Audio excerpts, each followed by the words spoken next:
Namaste. Welcome to your prenatal asana series. We are practicing Ardha Chakrasana or half wheel pose today. This asana is safe to practice in first and second trimester. That means up to 6 months of pregnancy. In the third trimester, the process of initially baby positioning begins. Specifically in the 9th month, the baby positioning process has begun rapidly. So that is why we do not want to reverse the process. We want the baby to actually go downwards where the head is down towards the cervix opening and rest of the body of the baby is upwards. So that is the baby positioning process. Now there is a condition called breech baby, wherein doctors actually check the women if the position of the baby is after the 35th week specifically, position of the baby is upward down or downward upward, which means that the head of the baby is down or head of the baby is up.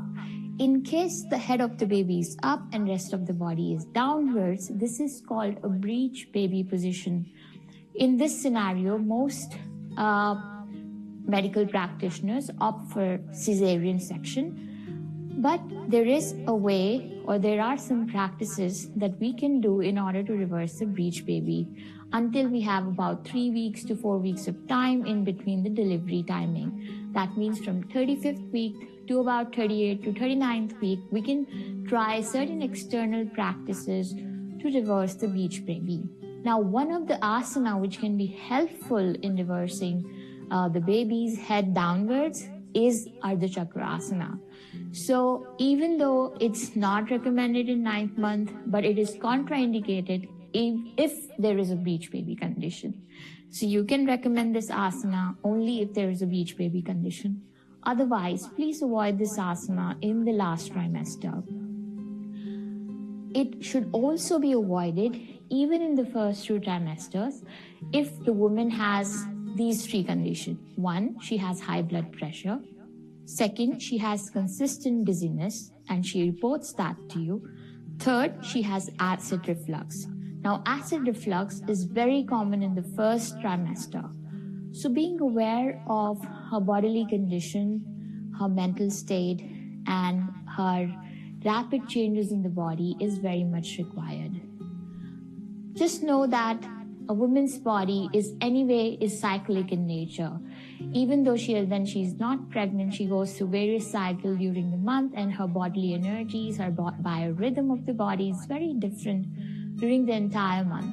But when she's pregnant, the changes are even faster, and her body can be very different every single week. So even she cannot know what her capacities are in terms of stretching, practicing certain asanas, or being in certain positions or practicing certain movement. So understanding that her body is rapidly changing and she requires your guidance and consultation with quite a mindful space is much required.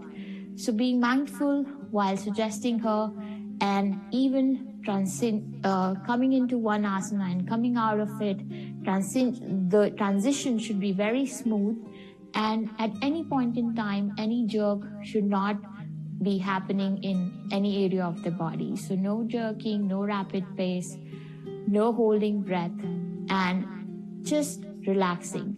The idea in the prenatal yoga is not to be an athlete, not to just be perfect in the asanas, but to relax.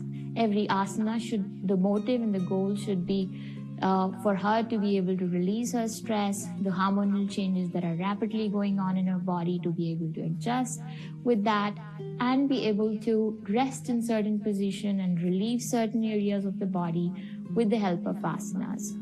So this asana, the Ardha Chakrasana, can help her stretch and give a little bit strength to the back and to the upper back and to her spine and to her neck in the first 2 trimesters if she's practicing this.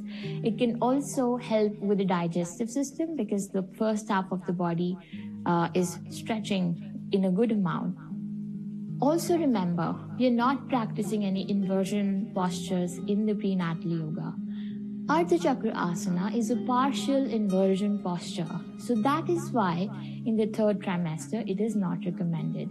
So just being mindful of which postures are slightly inverted or full inversions is very much important while suggesting asanas to a pregnant woman. Now, coming how to practice Ardha Chakrasana.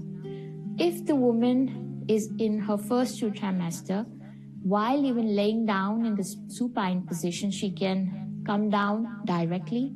But if she's in her 3rd trimester and you're suggesting any supine asana, ask her to come either through her side or only after bending her knees, because directly putting pressure into low abdominal muscles or the uterus area is not recommended in the 3rd trimester.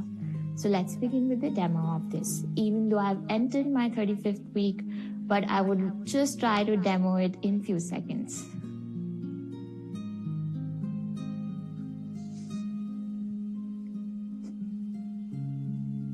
Coming into supine.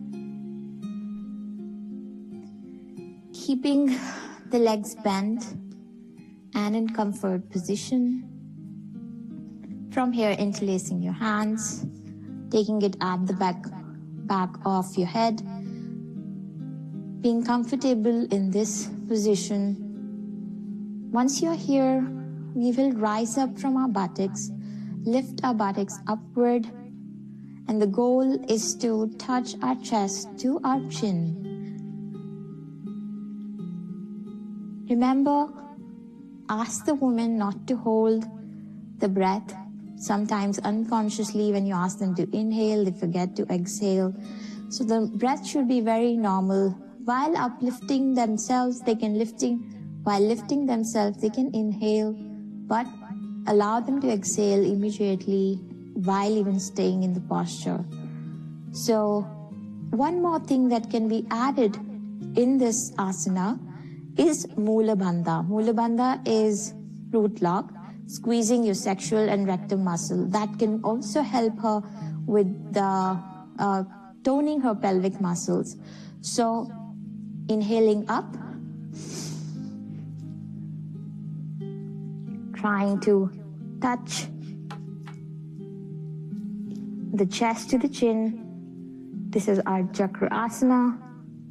Squeezing your sexual and rectum muscles, applying Mula Bandha, and gently coming back onto the floor.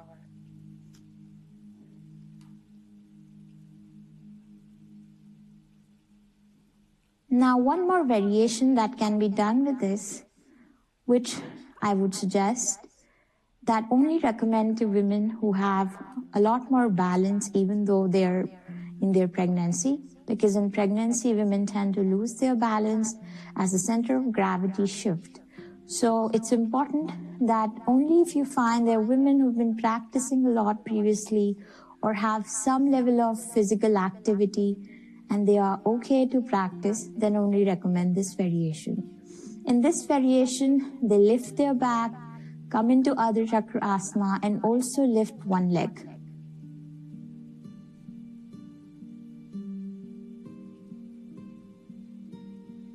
And with that, you can even lift one heel if required. The heel of the other feet can also be lifted. That can make it a bit difficult, so only suggestive to the advanced practitioners. Now, coming out of the asana, just turn to one side, taking the support off the floor and coming back to sitting. Being mindful of every individual woman's body, her comfort zone, how much she can do, and comfort zone of the baby. Whenever you're suggesting the asana, see what impact it will bring to the belly, to the baby. Will it squeeze the space for the baby? So the idea is, at any point in time, never overstretching or compressing the belly, because the baby can feel suffocated at any time. In the third trimester, if you're suggesting supine postures and the women's legs are straight, what it does is it squeezes the space for the uterus, and the baby has lesser space to be, and hence the baby feels uncomfortable.